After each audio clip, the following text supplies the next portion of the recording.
Mes bien-aimés dans les Seigneurs, je me nomme Eli Mongo, je suis votre humble serviteur par la grâce de notre Seigneur Sauveur Jésus-Christ. Aujourd'hui, je suis venu vous parler de la marque de tout enfant de Dieu, qui est la foi. Hébreux 11 nous dit ceci, la foi est une ferme assurance des choses que l'on espère et des démonstrations de celles qu'on ne voit pas.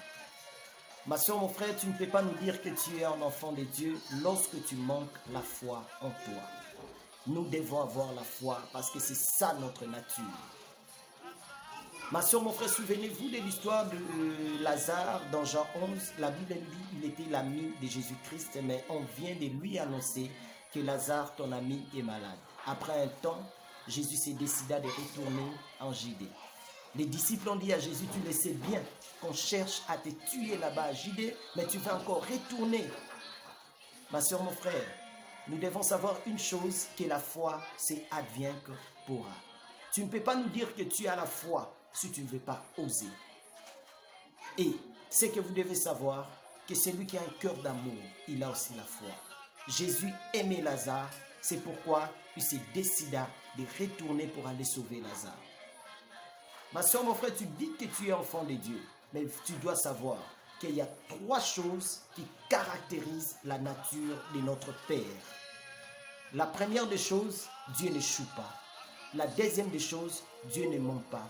La troisième des choses, notre Dieu ne change jamais. Il ne peut pas échouer. Et toi aussi, tu ne peux pas échouer. La Bible nous dit clairement que nous ne combattons pas pour la victoire, mais c'est dans la victoire que nous combattons. Si réellement tu es un enfant de Dieu, tu dois croire que Christ est capable de tout faire dans ta vie. C'est pourquoi ce que tu dois enlever en toi, la première des choses, c'est la peur. La deuxième des choses, la doute. La troisième des choses, la manque de confiance. La troisième des choses et les quatrième des choses, le découragement.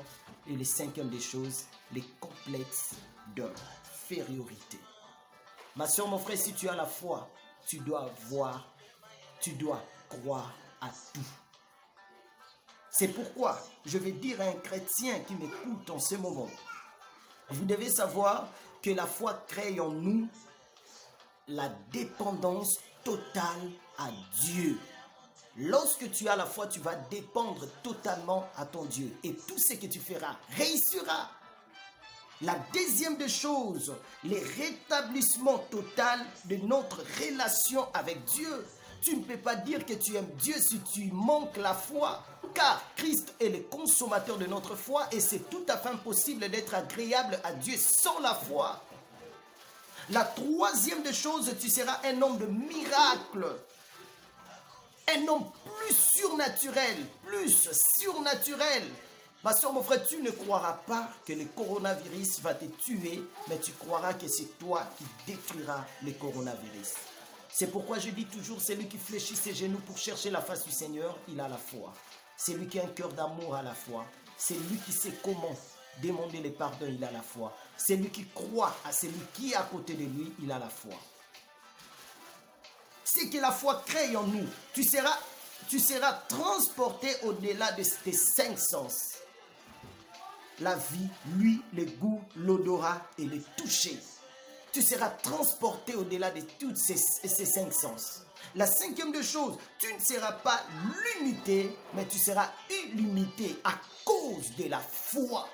Ayons la foi, ma soeur, mon frère. C'est nous qui doivent dominer dans ce monde. Car la Bible nous dit, vous êtes la lumière du monde. Que le Seigneur Jésus-Christ vous bénisse abondamment, vous qui avez la foi, et vous, aujourd'hui, vous avez encore augmenté votre foi pour croire à ces paroles. Que Dieu vous bénisse.